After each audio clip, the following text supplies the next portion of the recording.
نبی پاک صلی اللہ تعالی علیہ وسلم نے حج ایک فرمایا، قربانی حضور جس دن مدینے آئے اس وقت شروع فرمائی، اور ہر سال حضور قربانی دیتے تھے، ہر سال دو جانور ذبح فرمائے۔ یا رسول اللہ صلی اللہ تعالی علیہ وسلم، دو کا کیا مقصد فرمایا؟ ایک میری طرف سے، ایک میری غریب امت کی طرف سے۔ یا رسول اللہ صلی اللہ علیہ وسلم کس طرف سے فرمایا؟ ایک میری طرف سے، ایک میری امت کی طرف سے۔ کبھی فرمایا ایک میری طرف سے، ایک میرے اہل بیت اور میری امت کی طرف سے۔ دو جانور حضور نے ذبح فرمائے، اور پھر میرے حبیب پاک صلی اللہ تعالی علیہ وسلم کے غلام مولا علی شیر خدا، ابن ماجہ کی روایت ہے، حضرت علی شیر خدا فرماتے ہیں کہ نبی پاک علیہ الصلوۃ والسلام دو جانور ذبح کرتے تھے۔ خود حضرت علی کی جب باری آئی تو انہوں نے بھی دو فرمائے۔ تو صحابہ نے پوچھا کہ علی دو کیوں؟ دو کس لیے؟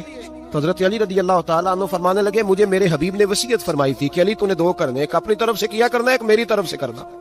تو میں ایک اپنی طرف سے دیتا ہوں، ایک اپنے نبی پاک کی طرف سے دیتا ہوں صلی اللہ علیہ۔ دو جانور۔ آپ لوگوں نے سنی ہوئی ہے یہ بات کہ مہینہ کھانا نہیں پکتا تھا حضور کے گھر میں۔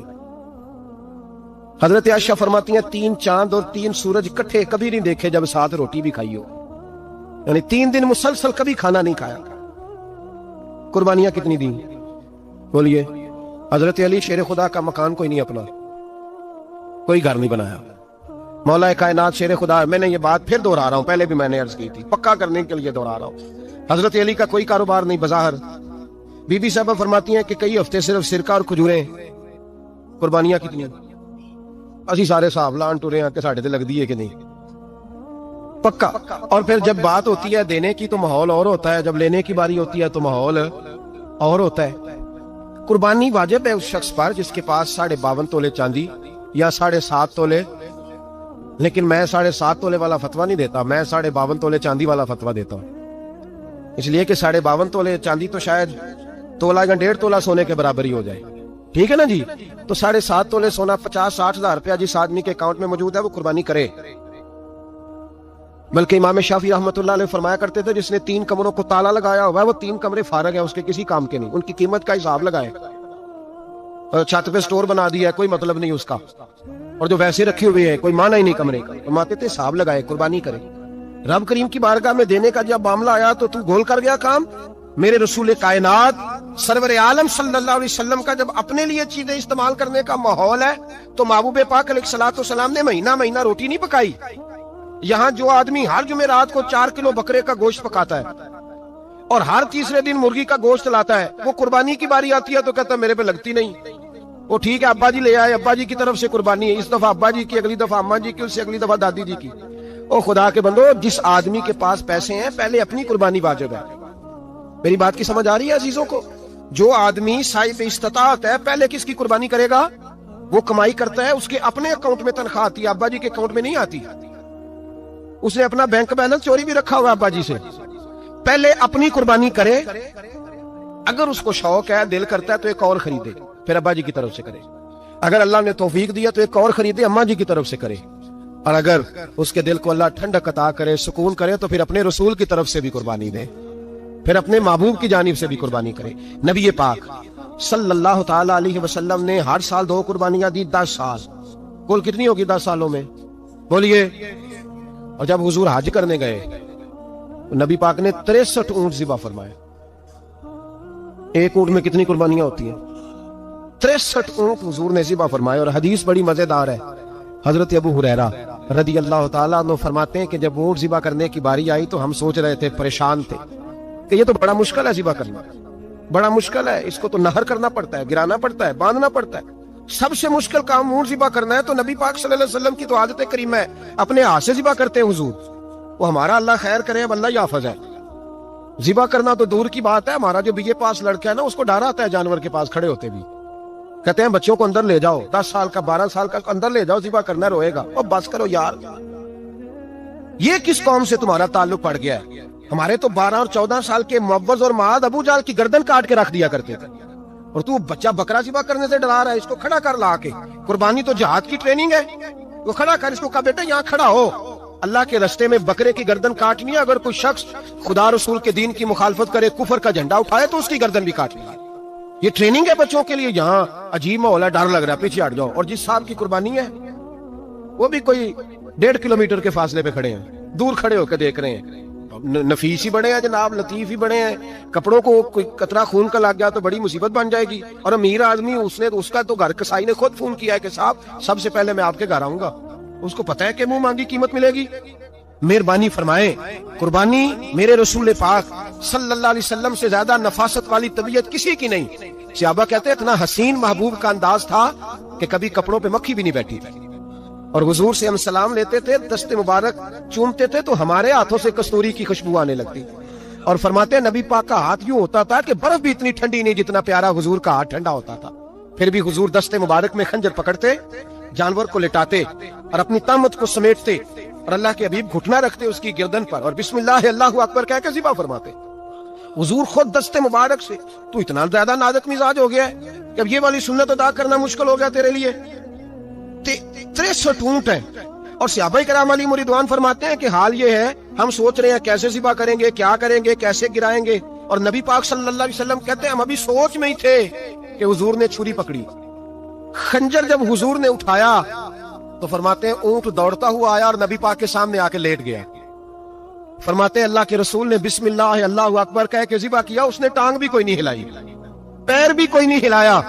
وہ کسی شاعر نے بڑی عجیب بات کہی تھی. اس نے کہا پھنسی جو دام میں بلبل تو لگی یوں کہنے، کرے گا قتل کیا تو نے جب اسیر مجھے، کباب شمع کے شعلے پہ کیجیو سیاد، شکل گل نظر آئے دم اخیر مجھے.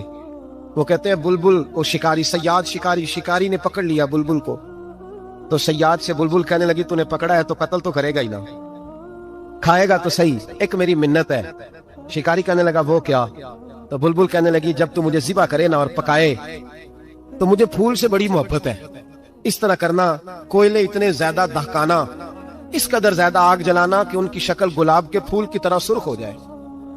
تو جب تو مجھے ان پر جلائے گا تو مجھے تکلیف نہیں ہوگی، اس لیے کہ محبوب کا چہرہ جو سامنے آ جائے گا مجھے تکلیف نہیں ہوگی. پھنسی جو دام میں بلبل تو لگی یوں کہنے، کرے گا قتل کیا تو نے جب اسیر مجھے، کباب شمع کے شعلے پہ کیجیو سیاد، اور شکل گل نظر آئے دم اخیر مجھے. اعلیٰ حضرت بریلوی علیہ رحمہ فرمایا کرتے تھے، فرماتے تھے بڑی تکلیف ہوگی جب جان نکلے گی.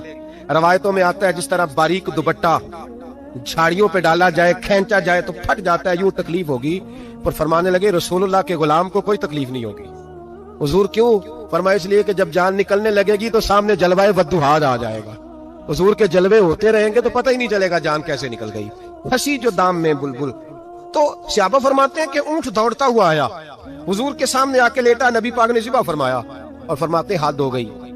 حضور نے توجہ فرمائی تو دوسرا دوڑتا ہوا آ گیا، تیسرا آ گیا. حضرت ابو ہریرہ فرمایا کرتے اونٹ ایک دوسرے کو دھکے دیتے تھے، پیچھے ہٹ جا، پہلے میں نے جانا ہے. 63 اونٹ وادی منا میں حج کے موقع پر میرے رسول پاک نے دست مبارک سے ذبح فرمائے. ہر قربانی حضور نے اپنے ہاتھوں سے فرمائی. قربانی واجبات دین میں سے، ضروریات دین میں سے ہے، اور کوئی اتنا لمبا چوڑا مسئلہ نہیں. بہت ساری چیزوں کو خود بخود مشکل کر لیتے. ٹی وی پہ خبر آتی ہے فیصل آباد کے 2 بیل ہیں، بھولو اور ڈولو، پتہ نہیں کتنے من ان کا وزن ہے. ان سے پوچھا جا رہا ہے کہ بھولو ڈولو کھاتے کیا ہیں؟ تو کہتے ہیں بادام کھاتے ہیں، مکھن کھاتے ہیں. یہ جناب پتہ نہیں ان کو دودھ کتنے کلو روز پیتے ہیں، اور بھولو ڈولو بیچارے سے خود نہیں چلا جا رہا. لگ ایسے رہے جیسے وہ خود کہہ رہے ہیں مہربانی کرو ہمیں ذبح کر لو، اب تو اٹھا بیٹھا بھی نہیں جا رہا. او خدا کے بندو، دین کی اصل حقیقت کو سمجھو. یہ تو حضور نے فرمایا خوبصورت جانور لاؤ، یہ کس حدیث میں آیا ہے کہ اسے بادام کھلاؤ؟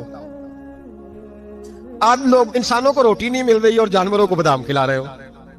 اس کے حصے میں جو اللہ نے شے رکھی ہے نا وہ چارہ ہے، اس کو چارہ کھلاؤ اور اچھے طریقے سے پیٹ بھر کے کھلاؤ.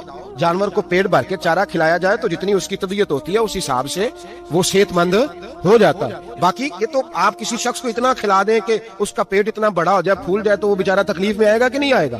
یہ کس قسم کا ماحول ہے؟ ایک بکرا بکا لاہور میں اور سیٹھوں نے شرطیں لگائی ہوئی ہیں، میں 5 لاکھ کا لایا ہوں تو میں 9 لاکھ کا. یہ کیا چکر ہوا؟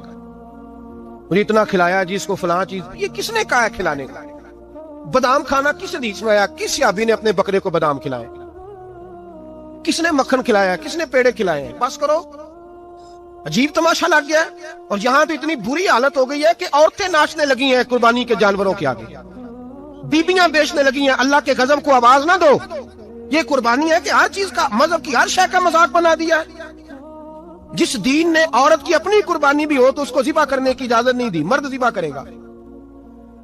جو دین کہتا ہے کہ عورت ذبح نہیں کرے گی، وہ عورت بھیج سکتی ہے لا کے جانور؟ یہاں جس کا میں نے رمضان میں بھی کہا تھا، پھر بات دہراتا ہوں، سارا سال ناچتے گاتے ہیں اور عید کا موقع آتا ہے تو 2-4 مولوی بٹھا کے وہ دین سکھانا شروع کر دیتے ہیں۔ کوئی پتہ ہی نہیں، کوئی خبر ہی نہیں۔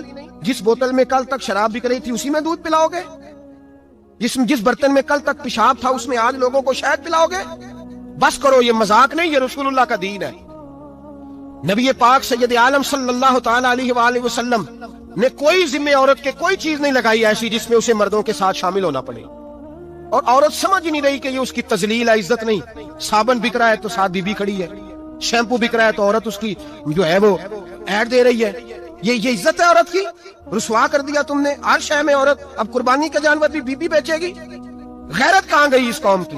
میرے رسول پاک سرور دو عالم صلی اللہ تعالی علیہ وسلم کو کسی نے آ کے کہا فلاں قبیلے کے لوگوں نے عورت کو سربراہ بنایا ہے، عورت کو آگے لگا لیا ہے، فرمایا تباہ ہو گئے وہ لوگ، انہوں نے عورتوں کو اپنے آگے پیشوا بنا لیا۔ جس رب نے عورت کو نبوت نہیں دی، امامت کرنے کا حق نہیں دیا، کس چکر میں لوگ پڑ گئے؟ 5 لاکھ کا جانور کس لیے لائے ہو؟ 5 لاکھ کا تفاخر کے لیے، دکھانے کے لیے؟ تو اگر 50,000 کا 60,000 کا بھی جانور لاتا تو اچھا آ جاتا، اور 50,000 کا جانور لائے تو 5 لاکھ میں کتنے آتے ہیں بولے؟ تو 10 جانور ذبح ہوں گے تو کتنے غریبوں تک گوشت جائے گا، کتنے گھروں کا بھلا ہوگا؟ ہر چیز کا چکر الٹا کر دیا گیا ہے۔ اور یہ صرف حج کے لیے ہوتی تو میرے رسول پاک ہر سال قربانی نہ کرتے، اور میرے نبی پاک قربانی دینے کا حکم ہے۔ ایک اور بات بڑی لوگ پوچھنے لگے، کہتے جی گائے کی ہوتی ہے، بھینس کی بھی ہوتی ہے کہ نہیں؟ چلو جی اب نئی بات نکل آئی۔ حدیث پاک میں لفظ آیا اونٹ کا، نبی پاک نے فرمایا بکرا 1 سال کا، گائے 2 سال کی، اونٹ 5 سال کا۔ حدیث میں لفظ آ گیا اونٹ کا۔ آپ کو بندہ کہے پہلے بتائیں نر کا کہ مادہ کا، تو میں کدھر سے آپ کو حدیث نکال کے دوں جس میں نر بھی اور مادہ علیحدہ علیحدہ ہو؟ حدیث پاک میں ذکر آ گیا دمبے کا، مینڈے کا۔ اب باقی جو سارے جاگ رہے ہیں نا، اب غور فرمائیں، باقی ایک بکرا ہے، ایک چھترا ہے، ایک دمبا ہے، ایک دیسی بکرا ہے، ایک پہاڑی بکرا ہے، تو علیحدہ علیحدہ لفظ کہاں سے نکال کے دیے جائیں؟ یہ ساری انواع ہیں، اقسام ہیں، نوع ہیں۔ اسی طرح بھینس بھی گائے کی ایک قسم ہے۔ امام اعظم ابو حنیفہ فرماتے ہیں النوع منہ، یہ اس کی ایک قسم ہے، نوع میں سے ہے، گائے کی نوع میں سے ہے۔ آپ عام لفظ بولتے ہیں تو کہتے ہیں بکرا، چترا، گائے، بھینس، عام لفظ ہے نا۔ تو جب گائے کہہ دیا تو آپ کو بندہ کہے گائے آیا تو پہلے بتائیں گائے تو ہے تو اس میں بیل شامل ہے کہ نہیں؟ تو گائے کی جتنی قسمیں ہیں نا، ہمارے محدثین بھینس کو گائے میں شامل کرتے ہیں، بھینس گائے کی ایک قسم ہے۔ تو نبی پاک صلی اللہ علیہ وسلم نے جب گائے کا لفظ استعمال کیا تو بھینس اس کے اندر آ گئی۔ تو اگر گائے کی قربانی جائز ہے تو بھینس کی قربانی بھی جائز ہے، اگر بیل کی قربانی جائز ہے تو کٹے کی قربانی بھی 100% جائز ہے، اس کے اندر 7 حصے ڈالے جائیں گے، اسے قربان کیا جائے گا، یہ جائز ہے۔ اگر آپ صریح لفظ نکال کے دکھانے کو کہیں گے تو پھر تو بڑی چیزوں میں لوگ الجھ جائیں گے۔ پھر کیسے نکالا جائے گا خسی کی جائز ہے کہ نہیں، جو خسی نہیں اس کی جائز ہے کہ نہیں، فلاں کی؟ تو ان تفصیلات، ہاں بہت ساری چیزوں کی تفصیلات حدیث میں ہے لیکن ساری چیزوں کی موجود نہیں۔ اس لیے میرے عزیز یاد رکھیں، بھینس کی قربانی بھی ہوگی، گائے کی بھی ہوگی، بیل کی بھی ہوگی، کٹے کی بھی ہوگی، جن کی نہیں ان کی نہیں۔ ہم نے کبھی کہا ہرن کی قربانی بھی ہوگی یا مرغی کی قربانی بھی ہوگی؟ تو حدیث مبارکہ کے اندر جو چیزیں موجود ہیں ان کی جتنی اقسام ہیں ان سب کی قربانی کرنا ہاں جائز ہے۔ اور میرے نبی پاک صلی اللہ علیہ وسلم نے فرمایا جانور خوبصورت ہو، لنگڑا نہ ہو، کانا نہ ہو، زخمی نہ ہو، خوبصورت جانور لاؤ، اس کو لا کے ذبح کرو۔ لوگ کہتے ہیں چلو اتنے پیسے اللہ کے راستے میں دے دیں، تو یہ کافی نہیں کافی۔ مسلم شریف میں، بخاری شریف میں میرے نبی پاک سید عالم صلی اللہ تعالی علیہ وسلم نے فرمایا 10 ذی الحج کو اللہ کی نظر میں ابن آدم کا سب سے پسندیدہ عمل، لیکن نا 10 ذی الحج کو، کل 10 ذی الحج ہے تو بڑے کام ہوں گے، فجر کی نماز بھی ہوگی، تکبیرات تشریق بھی پڑھی جائیں گی۔ آج فجر سے شروع ہو گئی نا، 9 کی فجر سے لے کر 13 کی عصر تک تکبیرات تشریق پڑھی جائیں گی۔ اللہ اکبر، اللہ اکبر، لا الہ الا اللہ واللہ اکبر، اللہ اکبر وللہ الحمد، اللہ اکبر، اللہ اکبر، لا الہ الا اللہ واللہ اکبر، اللہ اکبر وللہ الحمد، اللہ اکبر، اللہ اکبر، لا الہ الا اللہ واللہ اکبر، اللہ اکبر وللہ الحمد۔ کوشش کریں جب بھی پڑھیں 3 بار پڑھیں۔ تکبیرات تشریق بھی پڑھی جائیں گی، فجر کی نماز بھی کل ہوگی، عید کی نماز بھی ہوگی، لوگ اور بھی کو ذکر اذکار کریں گے۔ لیکن میرے نبی پاک صلی اللہ علیہ وسلم نے فرمایا 10 ذی الحج کو اللہ کو اپنے بندے کا جو کام سب سے زیادہ پسند ہے وہ یہ ہے کہ وہ اللہ کے راستے میں جانور کا خون بہائے۔ حالانکہ نمازیں بھی ہیں، اذکار بھی ہیں، تکبیرات بھی ہیں، سارا کچھ ہے، پر اللہ کو سب سے زیادہ کیا پسند ہے؟ جانور کو قربان کرنا. یہ اللہ کو بڑے خوبصورت لفظ نبی پاک علیہ السلام نے فرمایا، قربانی کا جانور قیامت کے دن اپنے سینگوں اور کھروں سمیت آئے گا، اور جس نے قربانی کی ہوگی اس کی بخشش کروا کے اسے جنت میں لے کر جائے گا. تو فرمایا ابن آدم کا سب سے پسندیدہ عمل یہ، سب سے پسندیدہ، کہ وہ 10 ذی الحج کو قربانی کریں، کوشش کریں خود ذبح کریں اپنا جانور. یہ حضور کی سنت ہے. یہ نہ ہو سکے تو نبی پاک صلی اللہ علیہ وسلم نے اپنے ہاتھوں سے ذبح کرنے لگے حضرت فاطمہ کا جانور. تو فرمایا فاطمہ ادھر آ کے اس کے پاس کھڑی ہو جاؤ، میں تمہارا جانور ذبح کرنے لگا. اپنے جانور کے پاس کھڑے ہوں. میرے جو بھائی ذبح کرنے کا کام کرتے ہیں نا، قصاب ہم کہتے ہیں، سارے قصاب نہیں ہوتے، بہت سارے لوگ یہ سعادت حاصل کرتے ہیں اور بڑی نیکی کا کام کرتے ہیں، اللہ انہیں بڑی بہترین جزا عطا فرمائے گا، بڑا خیر کا کام کرتے ہیں. لیکن چونکہ رش ہوتا ہے ایسے لوگوں کے پاس، تھوڑی جلدی بھی ہوتی ہے، پہلے تو کوشش کریں تکبیر خود ڈالیں. یہ نہیں ہو سکتا تو قریب کھڑے ہوں. ہمارے ہاں ایک رواج یہ بھی ہے کہ 2 بندے ہاتھ رکھتے ہیں، اور ذبح وہ کر رہا ہوتا ہے تو جس کی قربانی ہوتی ہے اس کو کہتے ہیں تو بھی ساتھ ہاتھ رکھ. ہوتا ہے نا جی بہت ساری جگہوں. اب حکم یہ ہے شریعت اسلامیہ کا کہ جب جانور ذبح کریں گے تو پڑھیں گے بسم اللہ اللہ، بسم اللہ اللہ.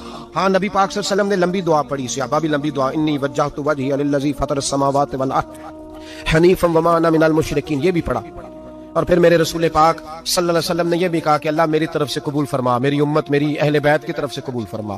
صحابہ جب جانور ذبح کرنے لگتے پہلے یہ دعا پڑھتے، پھر کہتے اللہم تقبل منا کما تقبلت خلیلک ابراہیم علیہ السلام وتقبلت حبیبک محمد صلی اللہ علیہ وسلم، اے اللہ ہم سے بھی قبول فرما جیسے تو نے حضرت ابراہیم سے قبول فرمائی، اور جیسے اپنے حبیب حضرت محمد صلی اللہ علیہ وسلم سے قبول. یہ ساری دعا پڑھیں. اور جب جانور ذبح کرنے لگے تو پھر پڑھیں بسم اللہ اللہ، بسم اللہ اللہ. اچھا 2 آدمیوں نے ہاتھ رکھا ہوا ہے، 2 آدمیوں.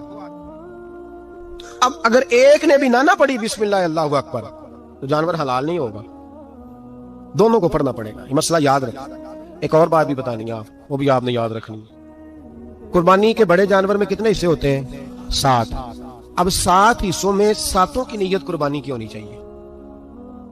7 6 حصے ڈال گئے، جو چلے تھوڑے سے زیادہ امیر لوگ نہیں تھے، نارمل تھے، انہوں نے 6 حصے ڈال لیے. 7واں امیر آدمی تھا، اس کو جا کے کہا یار ایک حصہ نہیں مل رہا، تو چل تو نے تو 2-3 بکرے لیے ہوئے ہیں، تو بھی شامل ہو جا.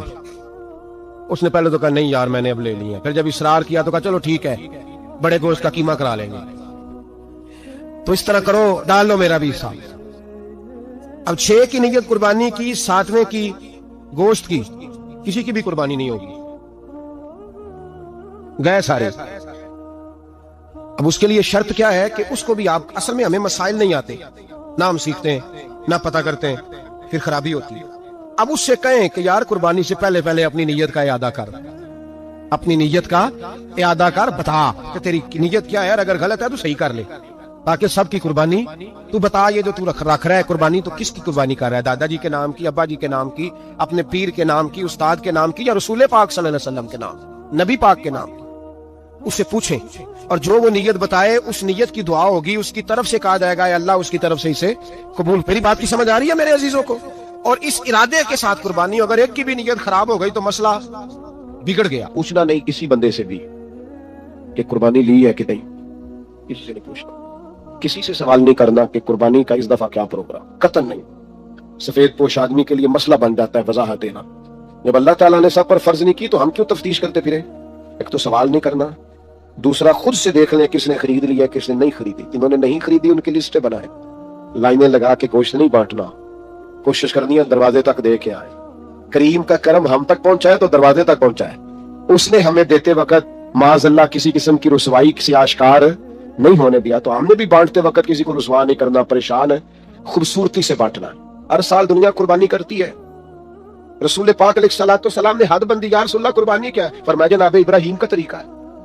ہر سال ذکر ہوتا ہے جناب ابراہیم، ہر سال ذکر ہوتا ہے حضرت اسماعیل، ہر جگہ ذکر ہوتا ہے جناب یعقوب کا، جناب یوسف کا. اپنی اولاد کے لیے دعا مانگا کرو، رب لوگوں کے دلوں میں ان کی محبت پیدا فرمائے. بندہ اچھا لگتا ہے، وہ بندہ پیارا لگتا ہے جو اولاد سے پیار کرے، اس سے پیار ہو جاتا ہے جو بچوں سے پیار کرے. اللہ ان کی طرف لوگوں کے دل پھیر دے، پہلے نمازی بنا دے، پھر انہیں ہر دل عزیز بنا دے.